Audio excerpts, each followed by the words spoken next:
Hi hello and welcome back to ഇടെക്സ്. Poco X2 vlog മോഡിൽ shoot ചെയ്തൊരു video ആണ് നിങ്ങളിപ്പോൾ കണ്ടത്. അത് നൈസൊരു ഫീച്ചറാണ് കേട്ടോ.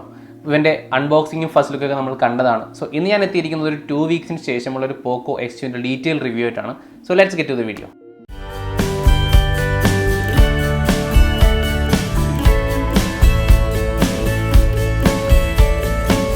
പോക്കോ X2 സ്പെസിഫിക്കേഷൻസിനെ കുറിച്ച് റഫായിട്ടൊന്ന് പറയാനാണെങ്കിൽ 6.67 inch LCD display with 120 hertz refresh റേറ്റും സ്നാപ്ഡ്രാഗൺ 730G എന്നൊരു പവർഫുൾ പ്രോസസ്സറും അതിൻ്റെ കൂടെ തന്നെ 64 മെഗാ പിക്സൽ ക്യാമറ സോണി സെൻസറോട് കൂടിയുള്ള ഒരു 4 ക്യാമറയും അതേപോലെ 4500 mAh battery with 27 watt fast ചാർജറും അങ്ങനെയാണ് അതിൻ്റെ കീ ഫീച്ചേഴ്സ് ഒക്കെ വരുന്നത്. ഇതെല്ലാം നമ്മൾ അൺബോക്സിംഗ് വീഡിയോയിൽ കണ്ടതാണ്.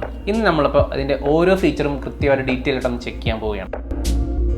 പോക്കോ X2 ഡിസ്പ്ലേനെ കുറിച്ച് പറയുകയാണെങ്കിൽ 120 ഹെർട്സ് റീഫ്രഷ് റേറ്റ് ഉള്ള ഒരു 6.67 ഇഞ്ച് ലാർജ് LCD സ്ക്രീനാണ് പോക്കോ X2 നൽകിയിരിക്കുന്നത്. സ്വാഭാവികം LCD ഡിസ്പ്ലേ എന്ന് പറയുമ്പോഴേക്കും നമുക്ക് എല്ലാവർക്കും നെഗറ്റീവ് ഫീലിംഗ് ആണ് ഇപ്പോൾ തോന്നാറെങ്കിലും ഇവിടെ കളർ ഗ്രേഡിങ്ങും കളർ ആക്യുറസിയും പിന്നെ വ്യൂയിങ് ആംഗിളും എല്ലാം സൂപ്പർവായിട്ട് തന്നെയാണ് പോക്കോ X2 നൽകിയിരിക്കുന്നത്. ബ്രൈറ്റ്നസ് ആണെങ്കിലും നമ്മൾ ഡയറക്റ്റ് സൺലൈറ്റിൽ യൂസ് ചെയ്യുമ്പോൾ നല്ല ബ്രൈറ്റ് ആണ് സ്ക്രീൻ. ഒരു ഡീറ്റെയിലും തന്നെ മിസ്സിംഗ് ആയിട്ട് എനിക്ക് തോന്നുന്നില്ല. പിന്നെ ഒരു കാര്യം പറയുകയാണെങ്കിൽ ഇതിൻ്റെ ഡിസൈൻ ആണെങ്കിലും ഒരു ഫുൾ ഇൻഫിനിറ്റ് ഡിസ്പ്ലേ ആണ്. സൈഡിലൊരു ചെറിയ 2 ക്യാമറ വരുന്നുണ്ട്. പക്ഷേ ആക്ച്വലി ആ ക്യാമറ ഉള്ളതായിട്ട് നമുക്ക് ഫീൽ ചെയ്യത്തില്ല. ഒരു സിനിമ കാണുമ്പോഴോ വീഡിയോ കാണുമ്പോഴെങ്കിലും എനിക്ക് ആക്ച്വലി ആ ഒരു ഫീലിംഗ് വരുന്നില്ല.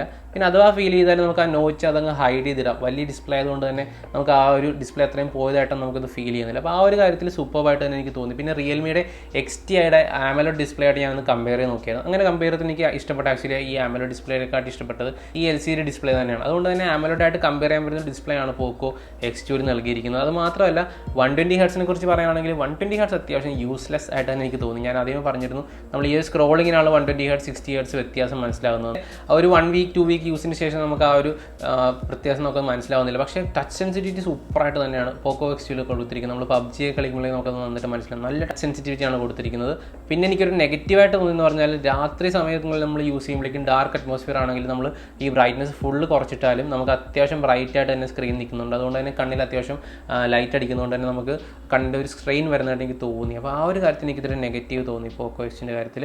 സ്റ്റിൽ എനിക്ക് തോന്നുന്നു പറഞ്ഞാൽ ആ 120 ഹെർട്സ് ഡിസ്പ്ലേ മാറ്റിയിട്ട് ആ ഒരു LED ഡിസ്പ്ലേ അല്ലെങ്കിൽ ആമലോഡ് ഡിസ്പ്ലേ കൊണ്ടുവന്നിരുന്നെങ്കിൽ ഇതിലൂടെ നല്ലതായിരുന്നു തോന്നി പോക്കോ X2. ബട്ട് സ്റ്റിൽ നല്ല ക്വാളിറ്റിയാണ്. പോക്കോ X2 സൗണ്ട് ക്വാളിറ്റിനെ കുറിച്ച് പറയുകയാണെങ്കിൽ പോക്കോ F1നെക്കാളും ലൗഡ്നെസ് കുറവാണ് പോക്കോ X2 എന്ന് എനിക്ക് തോന്നി. അതുകൊണ്ട് തന്നെ ക്ലാരിറ്റിയും വളരെ ഇത്തിരി കുറവായിട്ടാണ് തോന്നുന്നത്. സ്റ്റിൽ പറയാനുള്ളതെന്ന് പറയുന്നത് ഡ്യുവൽ സ്പീക്കർ ആയിരുന്നെങ്കിൽ ഇതിലൂടെ നല്ലതായിരുന്നു എന്ന് തോന്നുന്നു. അതുകൊണ്ട് തന്നെ നമ്മളിപ്പോൾ ഹെഡ്ഫോൺസ് ഒരുപാട് യൂസ് ചെയ്യാത്ത ഒരാളാണെങ്കിൽ പോക്കോ X2 യൂസ് ചെയ്യുമ്പോഴേക്കും അത്യാവശ്യം കുറച്ച് ഒരു ബാഡ് ഫീലിംഗ് വരാൻ ചാൻസ് ഉണ്ട്. പിന്നെ അതുമാത്രമല്ല നമ്മൾ ഹെഡ്ഫോൺസ് ഔട്ട്പുട്ട് ആണെങ്കിലും ബ്ലൂടൂത്ത് ഹെഡ്ഫോൺ ഔട്ട്പുട്ട് ആണെങ്കിലും സൗണ്ട് ലേശം കുറവായിട്ട് തോന്നുന്നുണ്ട്. ചിലപ്പോൾ പറയാൻ പറ്റില്ല, അതിൻ്റെ പുതിയ അപ്ഡേറ്റ്സിൽ അത് ചിലപ്പം നന്നാവാൻ ചാൻസ് ഉണ്ട്. ബട്ട് സ്റ്റിൽ ഇപ്പോൾ എനിക്ക് തോന്നുന്നത് പറഞ്ഞാൽ സൗണ്ട് കുറച്ച് കുറവായിട്ടാണ് തോന്നുന്നത്. ക്ലാരിറ്റിയും കുറച്ച് കുറവായിട്ട് തന്നെയാണ് എനിക്ക് തോന്നുന്നത്.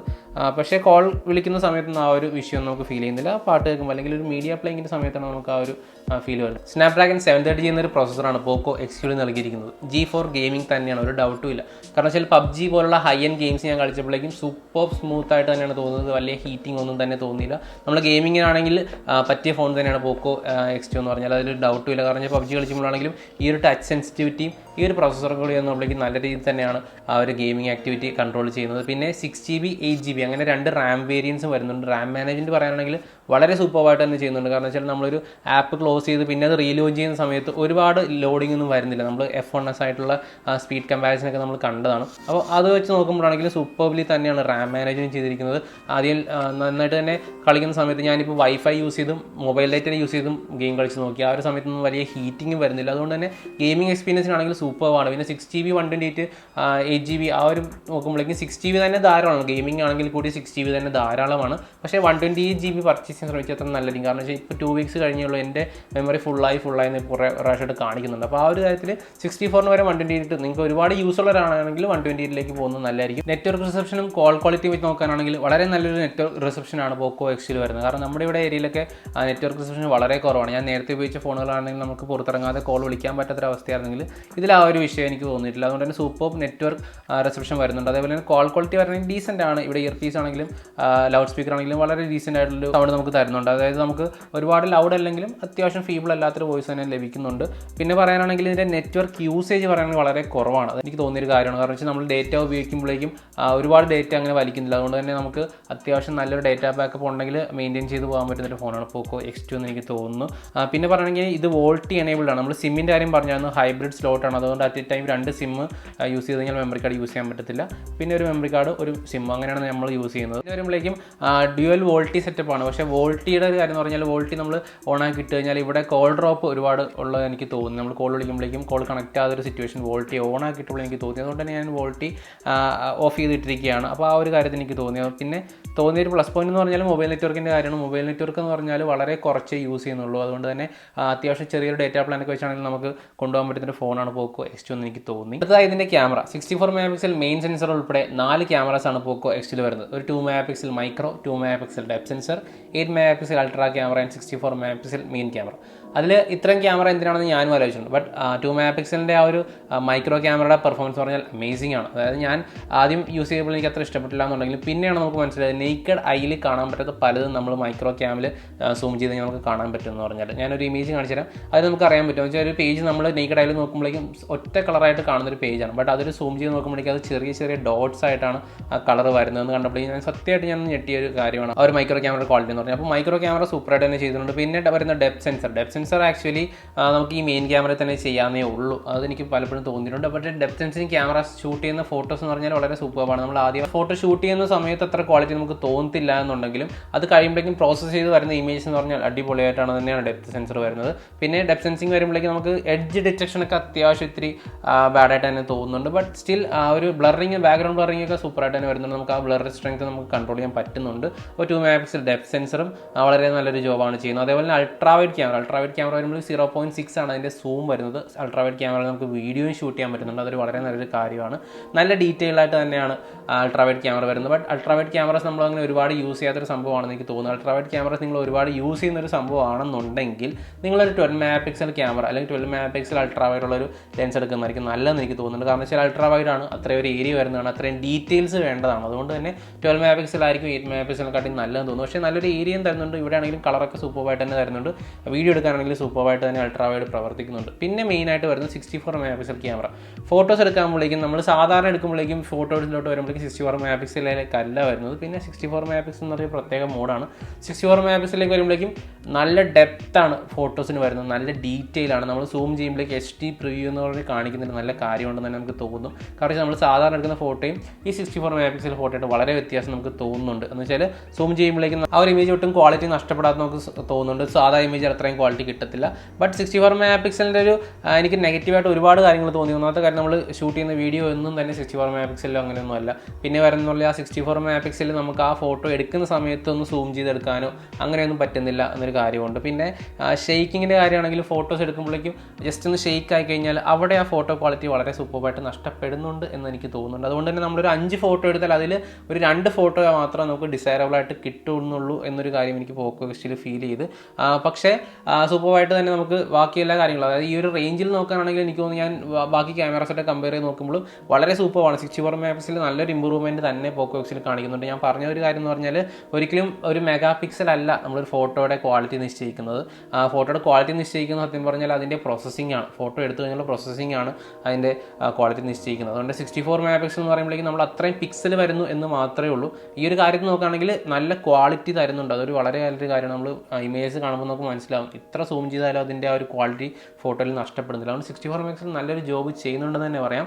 പക്ഷേ ഞാൻ പറഞ്ഞ പോലെ ഇത്രയുടെ പിക്സൽ കുറച്ചിട്ട് ബാക്കി ഇപ്പോൾ അൾട്രാവൈഡ് ആണെങ്കിലും മൈക്രോ ആണെങ്കിലും ഡെപ്ത് ആണെങ്കിലും ഇത്രയോടെ കോൺസെൻട്രേറ്റ് ചെയ്ത ആ ഒരു സോഫ്റ്റ്വെയർ ഒപ്റ്റിമൈസേഷൻ ഉണ്ടായിരുന്നെങ്കിൽ നമുക്ക് ചെയ്യാം, നന്നായിട്ട് തന്നെ ചെയ്യാൻ പറ്റുമെന്ന് എനിക്ക് തോന്നി. ബട്ട് ക്യാമറ സൂപ്പറാണ്. പിന്നെ റിയർ ക്യാമറയിലെ നൈറ്റ് മോഡും നല്ലൊരു സൂപ്പർ ഇമേജസ് തന്നെ ആയിരുന്നു. ഞാൻ കുറച്ച് സാമ്പിൾ കാണിച്ചു തരാം. അവിടെ എനിക്കൊണ്ട് നല്ലൊരു ക്വാളിറ്റി, ഞാൻ വിചാരിച്ചതിനേക്കാളും നല്ല ക്വാളിറ്റി തന്നെയാണ് നൈറ്റ് മോഡിൽ ലഭിക്കുന്നത്. അത്യാവശ്യം ഡാർക്ക് ഇമേജ് അല്ലെങ്കിൽ ലൈറ്റ് ഒന്നും ഇല്ലാത്തൊരു സിറ്റുവേഷൻ ആണെങ്കിൽ പോലും അത്യാവശ്യം ചെറിയ ലൈറ്റൊക്കെ കയറി വന്ന നല്ലൊരു ഇമേജ് ക്വാളിറ്റി നമുക്ക് നൈറ്റ് മോഡിൽ വരുന്നുണ്ട്. അത് എനിക്ക് ഒരുപാട് ഇഷ്ടപ്പെട്ടൊരു കാര്യമാണ്. വീഡിയോയുടെ കാര്യം പറയാനാണെങ്കിൽ 720, 180, 4K അങ്ങനെ 3 തരം വീഡിയോസ് നമുക്ക് ഷൂട്ട് ചെയ്യാൻ പറ്റും. അതിൻ്റെ അത് 720 അല്ല 128 വരുമ്പോഴേക്കും 30 ഫ്രെയിം പെർ സെക്കൻഡും 60 ഫ്രെയിം പെർ സെക്കൻഡുമാണ് ഫോട്ടോസ് വീഡിയോസ് ഷൂട്ട് ചെയ്യാൻ പറ്റുന്നത്.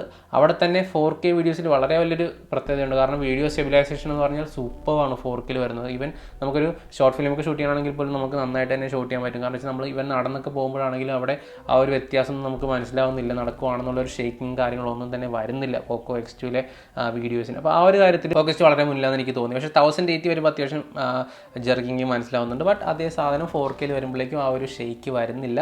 ബട്ട് സ്റ്റിൽ ഒരു കാര്യം ഓർക്കേണ്ടതെന്ന് വെച്ചാൽ 4K വീഡിയോസ് എന്ന് പറഞ്ഞാൽ വളരെ നല്ലൊരു ക്വാണ്ടിറ്റീസ് കാണും, നല്ല ഒരു സൈസ് കൺസ്യൂമിങ് ആയിരിക്കും 4K വീഡിയോസ് എന്ന് പറഞ്ഞാൽ. ആ ഒരു കാര്യത്തിൽ പോക്കോ എക്സ് സൂപ്പറാണ്. സ്ലോ മോഷൻ വീഡിയോസിനെ കുറിച്ച് പറയുകയാണെങ്കിൽ 960 FPS, 120 FPS, പിന്നെ 240 FPS, അങ്ങനെ 3 ഇത് വരുന്നുണ്ട്. അതിൽ 960 എടുത്ത് കഴിഞ്ഞാൽ നമുക്ക് കുറച്ച് തുച്ഛമായ ഒരു സെക്കൻഡ്സ് മാത്രമേ നമുക്ക് വീഡിയോ ഷൂട്ട് ചെയ്യാൻ പറ്റുള്ളൂ സ്ലോ മോഷനിൽ. അതേസമയം 240യും 120 ആണെങ്കിൽ അത്യാവശ്യം നന്നായിട്ട് തന്നെ വീഡിയോസ് എടുക്കാൻ പറ്റും. നല്ല സ്ലോ മോഷൻ വീഡിയോസാണ് നമുക്ക് പോക്കോ X2 ലഭിക്കുന്നത്. പിന്നെ ഷോർട്ട് വീഡിയോ വരുന്നൊരു ഓപ്ഷൻ ഉണ്ട്. അതെന്തിനാണ് ആ ഷോർട്ട് വീഡിയോ എന്നൊരു ഓപ്ഷൻ എന്ന് എനിക്ക് ഇതുവരെ മനസ്സിലായില്ല, അതിൻ്റെ ആവശ്യമുണ്ടെന്ന് എനിക്ക് തോന്നുന്നില്ല. പിന്നെ മെയിനായിട്ട് വരുന്നത് ഞാൻ നേരത്തെ പറഞ്ഞ പോലെ വ്ളോഗ് മോഡ് സൂപ്പറാണ്. നമ്മളത് യൂസ് ചെയ്യുമ്പോൾ മനസ്സിലാവും. 12 seconds to 10 seconds ദൈർഘ്യമുള്ള വീഡിയോസ് നമുക്ക് 3-4 ആയിട്ട് ഷൂട്ട് ചെയ്യാൻ പറ്റും. എന്നിട്ട് അവരെ കോയിൻസൈഡ് ചെയ്യുമ്പോഴേക്കും നമുക്കൊരു ഫുൾ വീഡിയോ ആയിട്ട് കിട്ടും. നമ്മൾ അത്യാവശ്യം ഒരു ഫംഗ്ഷനൊക്കെ എടുത്ത് നമുക്കിപ്പോൾ വാട്സപ്പ് സ്റ്റാറ്റസോ അങ്ങനെയൊക്കെ ഇടാനാണെങ്കിൽ ചെയ്യാൻ പറ്റുന്നൊരു കാര്യമായിരിക്കും അത്. എന്ന് വെച്ചാൽ നമ്മൾ ജസ്റ്റ് വീഡിയോസ് നമ്മൾ ഓരോരോ പാർട്ടായിട്ട് ഷൂട്ട് ചെയ്യുക, അത് എഡിറ്റ് ചെയ്യേണ്ട ആവശ്യമൊന്നുമില്ല. എഡിറ്റ് ചെയ്യുന്നതെല്ലാം ഫോൺ തന്നെ ചെയ്ത് അതിൽ ഒരു എഫക്റ്റും പിന്നെ അത് സൗണ്ടൊക്കെ മിക്സ് ചെയ്ത് അവർ തന്നെ മിക്സ് ചെയ്ത് തരുന്നതായിരിക്കും. അപ്പോൾ ആ ഒരു മോഡ് സൂപ്പറാണ്, വ്ളോഗ് മോഡ്. പോക്കോ എക്സിൻ്റെ ഫ്രണ്ട് ക്യാമറയെ കുറിച്ച് പറയുകയാണെങ്കിൽ 20 MP മെയിൻ സെൻസറും 2 MP ഡെപ്ത് സെൻസറും അങ്ങനെയാണ് വരുന്നത്. അതിൻ്റെ പ്ലേസ്മെൻറ്റ് ആണെങ്കിൽ ഇൻ ഡിസ്പ്ലേ ആണ്. പക്ഷേ ഞാൻ നേരത്തെ പറഞ്ഞ പോലെ ഈ രണ്ട് ക്യാമറ സൈഡ് പ്ലേസിംഗ് ആയതുകൊണ്ട് തന്നെ നമ്മൾ വ്യൂയിങ് എക്സ്പീരിയൻസിൽ ഒരു കുഴപ്പവും തന്നെ പോക്കോ X2 ക്യാമറ ഇരിക്കുന്നുണ്ട് നമുക്ക് വരുന്നില്ല. പിന്നെ പിക്ചർ ക്വാളിറ്റിനെ കുറിച്ച് പറയുകയാണെങ്കിൽ സൂപ്പർ ക്വാളിറ്റിയാണ്, നല്ല ബ്രൈറ്റ് ആണ്, കളറൊക്കെ നല്ല ഗ്രേഡിംഗ് ഒക്കെ സൂപ്പറായിട്ട് തന്നെയാണ് പോക്കോ X2 ക്യാമറ തരുന്നത്. അതുപോലെ തന്നെ portrait photos, depth sensing photos നോക്കുമ്പോഴാണെങ്കിലും എഡ്ജ് ഡിറ്റക്ഷൻ ഇത്തിരി പ്രോബ്ലമായിട്ട് എനിക്ക് ഇവിടെ തോന്നി. എന്നാലും ഇവിടെ ഫോട്ടോസ് ക്വാളിറ്റി എന്ന് പറയാനായിട്ട് മറ്റുള്ള ഫോൺസായിട്ട് കമ്പയർ ചെയ്യുമ്പോഴേക്കും നല്ല ക്വാളിറ്റി തന്നെ വരുന്നുണ്ട്. ഞാൻ ആദ്യം ഫോട്ടോ എടുക്കുമ്പോഴേക്കും നമുക്ക് വലുതായിട്ട് സൂപ്പറായിട്ട് തോന്നത്തില്ലെങ്കിലും ഫോട്ടോ എടുത്ത് പ്രോസസ്സ് ചെയ്ത് വരുന്ന ഇമേജ് എന്ന് പറഞ്ഞാൽ സൂപ്പറായിട്ട് തന്നെയാണ് പോക്കോ X2 വരുന്നത്. അതുകൊണ്ട് തന്നെ ഇമേജ് ക്വാളിറ്റി നല്ലതാണ്. പക്ഷേ ഷെയ്ക്ക് അറ്റ്മോസ്ഫിയറിൽ എടുക്കാൻ ഇത്തിരി പാടാണ്. ഷെയ്ക്ക് ആയി കഴിഞ്ഞാൽ ഫോട്ടോസ് അത്യാവശ്യം ബ്ലറായി പോകുന്നതായിട്ട് എനിക്ക് തോന്നുന്നുണ്ട്. പിന്നെ വീഡിയോ ക്വാളിറ്റിനെ കുറിച്ച് പറയുകയാണെങ്കിൽ 720 പിക്സലാണ് ഫ്രണ്ട് ക്യാമറ വരുന്നത്. അവിടെയും നല്ല ക്വാളിറ്റി തന്നെ, കളർ ഗ്രേഡിംഗ് ഒക്കെ സൂപ്പറായിട്ട് തന്നെയാണ് ഫ്രണ്ട് ക്യാമറ വരുന്നത്. ഇത്രയും ഹൈലി എക്സ്പോസ്ഡ് ആയിട്ട് തോന്നാം ഫ്രണ്ട് ക്യാമറ വീഡിയോസ്. എന്നാലും ഷെയ്ക്കിംഗ് ഒക്കെ ആണെങ്കിലും വളരെ കുറവാണ്. സൗണ്ട് ക്വാളിറ്റിയും അത്യാവശ്യം നല്ലതായിട്ട് തന്നെയാണ് പോക്കോ X2 വരുന്നത്. അതുകൊണ്ട് ഫ്രണ്ട് ക്യാമറ എടുക്കുമ്പോഴേക്ക് ഈ ഒരു പ്രൈസ് സെഗ്മെന്റിൽ സൂപ്പറാണ്. എനിക്ക് പറ്റുന്ന മറ്റുള്ള ഒപ്പോ വിവോ ആയിട്ടൊക്കെ കമ്പയർ ചെയ്യുമ്പോഴേക്കും ഇത്രയുടെ ഒരു നാച്ചുറൽ ഫീലിംഗ് വരുന്നുണ്ട് ഇതിൻ്റെ ഫോട്ടോസിനെന്ന് എനിക്ക് തോന്നി. ആ ഒരു വളരെ ഒരു പ്ലസ് പോയിന്റ് ആയിട്ട് തന്നെ എനിക്ക് തോന്നി. ഇനി മറ്റൊരു പ്രധാനപ്പെട്ട ഫീച്ചർ എന്ന് പറഞ്ഞാൽ ഇതിൻ്റെ ബാറ്ററിയാണ്. 4500 mAh battery with 27 watt fast ചാർജറാണ് വരുന്നത്. പോക്കോ ക്ലെയിം ചെയ്യുന്നത് ഇതിൻ്റെ ഫാസ്റ്റ് ചാർജിങ് വെച്ച് 1 hour 8 minutes അല്ലെങ്കിൽ 68 minutesലാണ് ഫുൾ ചാർജ് ആണെന്ന് പറയുന്നത്. എന്നാലും ഒരു 1.15 1.25 മണിക്കൂർ 1 മണിക്കൂർ 20 minute ഒക്കെ എടുക്കുന്നുണ്ട് ഫുൾ ചാർജ് ആവാനായിട്ട്. ബട്ട് സ്റ്റിൽ ബാറ്ററി ബാക്കപ്പ് പറയുകയാണെങ്കിൽ എങ്ങനെയൊക്കെ വന്നാലും 1 day ഉറപ്പായിട്ടും ലഭിച്ചിരിക്കും. നമ്മൾ അത്യാവശ്യം നല്ല ഗെയിമിംഗ് ആണെങ്കിലും full time mobile data on ആക്കിയിട്ടാലും നമുക്ക് 1 day ഒക്കെ ഫുൾ ബാക്കപ്പ് കിട്ടുന്നുണ്ട്. 1.5 day കിട്ടണമെന്നുണ്ടെങ്കിൽ നമ്മൾ അതുപോലെ യൂസ് കുറഞ്ഞ ഒരാളായിരിക്കണം. എന്നൊക്കെ അപേക്ഷിച്ച് എങ്ങനെയൊക്കെ നോക്കിയാലും നമ്മൾ അത്യാവശ്യം നല്ല യൂസ് ഉള്ളതായതുകൊണ്ട് തന്നെ ഒരു 1 day ഫുൾ ബാക്കപ്പ് എന്തായാലും കിട്ടുന്നുണ്ട്. അതുകൊണ്ട് ബാറ്ററിയുടെ കാര്യത്തിൽ നമുക്കൊന്നും പറയാനില്ല. അതുമാത്രമേ നമുക്ക് അത്യാവശ്യത്തിന് പെട്ടെന്ന് ഒന്ന് ചാർജ് ചെയ്യണമെങ്കിലും ഒരു 10 മിനിറ്റുള്ളിലേക്ക് ഒരു 30-40% ചാർജ് ചെയ്ത് നമുക്ക് അത്യാവശ്യം ഒരു യാത്രയൊക്കെ പോകുമ്പോഴാണെങ്കിൽ നന്നായിട്ട് ക്യാമറ ഒക്കെ യൂസ് ചെയ്താൽ പോലും ബാറ്ററി ഒന്നും അത്യാവശ്യം പെട്ടെന്ന് ഡ്രെയിൻ ആവത്തില്ല. ഞാൻ പിന്നെയും പറയുന്നത് 120 Hz ഇട്ട് കഴിഞ്ഞാൽ അത്യാവശ്യം നന്നായിട്ട് തന്നെ ബാറ്ററി ഡ്രെയിൻ ആവുന്നുണ്ട്. പിന്നെ നോക്കുമ്പോഴേക്കും മൊബൈൽ ഡേറ്റ വെച്ച് നമ്മൾ PUBG കളിച്ച് നോക്കിയിട്ടാണെങ്കിലും വലിയ ട്രെയിനിങ് ഒന്നും നമുക്ക് തോന്നുന്നില്ല. അതുകൊണ്ട് ബാറ്ററിയുടെ കാര്യത്തിലും വളരെ സൂപ്പറായിട്ട് നിൽക്കുന്നുണ്ട്. പിന്നെ ആ ഒരു ബാറ്ററി ചാർജിങ്ങിൻ്റെ സമയത്ത് അങ്ങനെ ഹീറ്റ് ആവുന്ന ഒരു പ്രശ്നമായിട്ടൊന്നും പോക്കോ X2 വരുന്നില്ല. അതുകൊണ്ട് ബാറ്ററിയുടെ കാര്യത്തിൽ നമുക്ക് നല്ലൊരു സാറ്റിസ്ഫാക്ഷൻ തന്നെ പോക്കോ X2 തരുന്നുണ്ടെന്ന് തന്നെ പറയാം. ഞാൻ പോക്കോ F1 അപേക്ഷിച്ച് നോക്കുമ്പോഴേക്കും ആ ഒരു ബാറ്ററി ബാക്കപ്പ് വെച്ച് വളരെ വലിയൊരു വെയിറ്റ് ഒക്കെ ഉണ്ടായിരുന്നെങ്കിലും ഇത് അത്ര ഹെവി ആയിട്ട് നമുക്ക് തോന്നത്തില്ല. ആക്ച്വലി ഹെവി ആണെങ്കിലും ഒരുപാട് ഹെവി ആയിട്ട് നമുക്ക് ഫീൽ ചെയ്തില്ല. 4500 mAh ഒരു ഹെവിനെസ് ഒന്നും ഫീൽ ചെയ്യുന്നില്ല. അപ്പോൾ അതൊരു പ്ലസ് പോയിന്റ് ആയിട്ട് തന്നെ എനിക്ക് തോന്നി. പോക്കോ X2 കാര്യത്തിൽ ബാറ്ററിയുടെ കാര്യത്തിൽ നമുക്ക് അങ്ങനെ നെഗറ്റീവ് പറയാനുണ്ടെന്ന് എനിക്ക് തോന്നി. ഓവറോൾ പറയുകയാണെങ്കിൽ പോക്കോ X2 ഡിസൈൻ വൈസ് ഒക്കെ സൂപ്പറാണ്, ഒരു കുഴപ്പമില്ല. അത്യാവശ്യം വെയിറ്റ് ഉണ്ടെന്ന് നമുക്ക് ഒരു ഫീൽ വരും. എന്നാലും വലിയ കുഴപ്പമൊന്നും എനിക്ക് തോന്നുന്നില്ല. പിന്നെ ക്യാമറയിലോട്ട് വരുമ്പോഴേക്കും ഞാൻ പറഞ്ഞു സ്റ്റിൽ ഫോട്ടോസ് എടുക്കാൻ നല്ലതാണ്. അതേസമയം റണ്ണിങ് ഒബ്ജക്ട്സിൻ്റെ ഫോട്ടോസ് എടുക്കാനൊക്കെ പോക്കോ X2 ഇത്തിരി നെഗറ്റീവായിട്ട് എനിക്ക് തോന്നി. കുറച്ച് പെട്ടെന്നൊരു ബ്ലർനെസ് വരുന്നുണ്ട്. വീഡിയോയുടെ കാര്യത്തിലാണെങ്കിൽ 4K വീഡിയോ സൂപ്പറാണ്. സ്റ്റെബിലൈസേഷൻ ഒരു രക്ഷയില്ല. നമ്മൾ ഓഡിയോയിൽ നടന്നാലും അങ്ങനെ ഒരുപാട് പെട്ടെന്ന് അറിയത്തില്ല. ഫ്രണ്ട് ക്യാമറയിലാണെങ്കിലും ഫോട്ടോസ് എടുക്കാൻ നല്ലതാണ്. പോർട്രേറ്റ് ഫോട്ടോസും പക്ക ഡീസൻ്റ് ആണ്. പിന്നെ ഗെയിമിംഗ് അല്ലെങ്കിൽ അതിൻ്റെ ഒരു പ്രൊസസർ എക്സ്പീരിയൻസ് വരുമ്പോൾ സൂപ്പറാണ്. അതിൻ്റെ അകത്ത് നമുക്കൊന്നും പറയാനില്ല. ഞാൻ F1 ആയിട്ടുള്ള കമ്പാരിസൺ നമ്മൾ ചെയ്തതാണ്. അവിടെ സ്പീഡൊന്നും വലിയ കുഴപ്പമില്ല. റാം മാനേജ്മെൻറ്റ് സൂപ്പറാണ്. അതിൽ 6GB 8GB അതിൻ്റെ അകത്ത് 8GB പർച്ചേസ് ചെയ്യേണ്ട ആവശ്യമൊന്നും എനിക്ക് തോന്നുന്നില്ല. കാരണം 6GB തന്നെ ധാരാളമാണ്. ഞാൻ അത്യാവശ്യം നല്ല ഹെവി ഗെയിമൊക്കെ കളിച്ച് നോക്കിയാൽ വളരെ സ്മൂത്താണ്. ഇതിൻ്റെ 6GB ആണ്. പക്ഷേ 128GB പർച്ചേസ് ചെയ്യാൻ ശ്രമിക്കുക നമ്മൾ അത്യാവശ്യം നല്ല യൂസ് ഉണ്ടെങ്കിൽ. പിന്നെ പറയുകയാണെങ്കിൽ ബാറ്ററിനെ കുറിച്ച് നമുക്കൊരു നെഗറ്റീവും പറയാനില്ല. വളരെ സൂപ്പറായിട്ട് നമുക്ക് അത്യാവശ്യം പെട്ടെന്ന് എവിടെയെങ്കിലും പോകണമെന്നുണ്ടെങ്കിൽ ചാർജ് ഇല്ലെങ്കിലും പെട്ടെന്ന് തന്നെ ഫോൺ ചാർജ് ആവുകയും ചെയ്യും. ഫുൾ ചാർജ് ഒക്കെ ഉണ്ടെങ്കിൽ നമുക്ക് എങ്ങനെയൊക്കെ വന്നാലും 1 day നന്നായിട്ട് യൂസ് ചെയ്യാൻ പറ്റുകയും ചെയ്യും. അതുകൊണ്ട് ആ ഒരു കാര്യത്തിനും കുഴപ്പമൊന്നുമില്ല. പിന്നെ സൗണ്ടിൻ്റെ കാര്യത്തിൽ ഒരു ചെറിയ നെഗറ്റീവ് എനിക്ക് ഫീൽ ചെയ്തു. അതേപോലെ വേറെ പറയാനാണെങ്കിൽ അതിൻ്റെ ഈ ഒരു സെൻസർസിൻ്റെ കാര്യം പറയാനാണെങ്കിൽ ഫിംഗർ പ്രിൻറ്റ് സെൻസർ ആണെങ്കിലും ഫേസ് സെൻസർ ആണെങ്കിലും ഫേസ് സെൻസർ ഒട്ടും സെക്യൂർ അല്ല. കാര്യം ഞാൻ പറഞ്ഞായിരുന്നു. ഫിംഗർ പ്രിൻറ്റ് സെൻസറിൻ്റെ കാര്യമാണെങ്കിൽ വളരെ സ്പീഡാണ്, സ്മൂത്താണ്. അതേപോലെ തന്നെ ഇത്തിരി അത്യാവശ്യം മോയ്സ്ചർ ഉണ്ടെങ്കിൽ അത് വർക്ക് ചെയ്യുന്നുണ്ട്. ആ ഒരു കാര്യത്തിൽ എനിക്ക് ഇത്തിരി പ്ലസ് പോയിന്റ് തോന്നി. അപ്പം ഓവറോൾ നോക്കാനാണെങ്കിൽ നല്ലൊരു ഫോണാണ്. നമ്മളൊരു ഹെവി ഗെയിമർ ആണെങ്കിലും അല്ലെങ്കിൽ അത്യാവശ്യം നന്നായിട്ട് തന്നെ ഫോൺ യൂസ് ചെയ്യുന്ന ഒരാളാണെങ്കിലും മൂവിക്ക് ശരിക്കും വാച്ച് ചെയ്യുന്ന ഒരാളാണെങ്കിലും നമുക്ക് ഫോൺ ബാറ്ററി ബാക്കപ്പ് ഉള്ളിടത്തോളം കാര്യം ആ ഒരു പ്രശ്നം വരുന്നില്ല. LCD ഡിസ്പ്ലേ ആണെന്ന് കരുതി ഡിസ്പ്ലേ ക്വാളിറ്റി നമുക്ക് ഒരു കുഴപ്പമായിട്ട് എനിക്ക് തോന്നുന്നില്ല. നന്നായിട്ട് തന്നെ ഡിസ്പ്ലേ ക്വാളിറ്റി നിൽക്കുന്നുണ്ട്. എനിക്കുള്ളൊരു നെഗറ്റീവായിട്ട് എനിക്ക് തോന്നുന്നതെന്ന് പറഞ്ഞാൽ ഇവൻ്റെ ആ ഒരു ഞാൻ പറഞ്ഞു വോൾട്ടി ഇടുമ്പോഴേക്കായിട്ട് കോൾ ഡ്രോപ്പ് ആവുന്നുണ്ട്. അത് ചിലപ്പം മിക്കവാറും നമ്മുടെ അപ്ഡേറ്റ്സിൽ റെഡി ആവുന്നതായിരിക്കും. പിന്നെ വരുന്നത് ഫോട്ടോസിൻ്റെ കാര്യം. ഫോട്ടോസ് എന്ന് പറഞ്ഞാൽ മൂവിങ് ഒബ്ജക്റ്റിൻ്റെ ഫോട്ടോസ് ആണെങ്കിൽ അത്യാവശ്യം കൈയൊക്കെ നമ്മൾ ഒന്ന് ഷേക്ക് ആയി കഴിഞ്ഞാൽ ഫോട്ടോസ് ഇത്തിരി ബാഡായിട്ട് എനിക്ക് തോന്നുന്നുണ്ട്. അത് ബാക്കിയെല്ലാം പക്കയാണ്. പോർട്രേറ്റ് ആണെങ്കിലും വളരെ ഡീസൻ്റ് ആയിട്ട് തന്നെ POCO X2 തരുന്നുണ്ട്. അതുകൊണ്ട് തന്നെ നമുക്ക് ഈ ഒരു പ്രൈസ് റേഞ്ചിൽ വരുന്നതിൽ വെച്ച് എനിക്ക് തോന്നുന്നു ഇപ്പോൾ ഇറങ്ങിയത് ഏറ്റവും നല്ല ഫോൺ തന്നെയാണ് POCO X2 എന്ന് എനിക്ക് തോന്നുന്നു. POCO F1 ആയിട്ടാണെങ്കിൽ നമുക്ക് കമ്പയർ ചെയ്യാൻ പറ്റുന്നുണ്ട്. അതിലായിട്ട് മോസ്റ്റ് വ്യത്യാസം വരുന്നത് പറഞ്ഞാൽ ക്യാമറയിലായിരിക്കും. എന്നാലും ഇത് തരുന്ന ഫോട്ടോസൊക്കെ അത്യാവശ്യം നല്ല ഡീസൻ്റ് ആണ്.